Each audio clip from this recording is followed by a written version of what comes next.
અને ભાવનગરની નંદ કુંવરબા કોલેજ ખાતે યુવા સંસદ કાર્યક્રમ યોજાયો હતો। કોલેજની વિદ્યાર્થીનીઓએ સત્તા પક્ષ, વિરોધ પક્ષ અને સ્પીકરની ભૂમિકા ભજવી।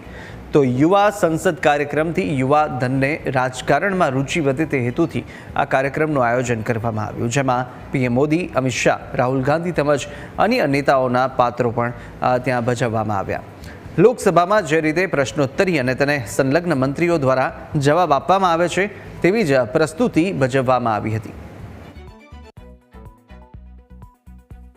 કાર્યક્રમનો મુખ્ય હેતુ આપણી દેશની જે સંસદ છે, દેશનું જે સર્વોચ્ચ આપણું જે કહી શકાય ગ્રહ, એવું આપણું આ લોકસભાનું ગ્રહ છે, એનું સંચાલન કઈ રીતે થઈ શકે, એની અંદર જે સાંપ્રત આપણા જે દેશના પ્રશ્નો હોય છે એ પ્રશ્નોની રજૂઆત કઈ રીતે કરવામાં આવે છે અને એમના જે જવાબો છે એ સંલગ્ન મંત્રાલયના મંત્રીઓશ્રી દ્વારા કઈ રીતે આપવામાં આવે છે, સરકાર કઈ રીતે ચલાવવાની, વિરોધ પક્ષને એમની ફરજ કઈ રીતે નિભાવવાની હોય છે, આ પ્રકારની તમામ માહિતી, જાણકારી અને એમને એક અનુભવ મળે અત્યારનો જે યુવા વર્ગ છે એમને, એ હેતુથી આ કાર્યક્રમનું આયોજન કરવામાં આવ્યું હતું। ને પીએમ મોદીનો ગેટઅપ કર્યો એ બાબતે તો હું ખૂબ જ આનંદ અનુભવું છું કે જો કે આજે સંસદમાં પીએમનો રોલ કરવાનો છે।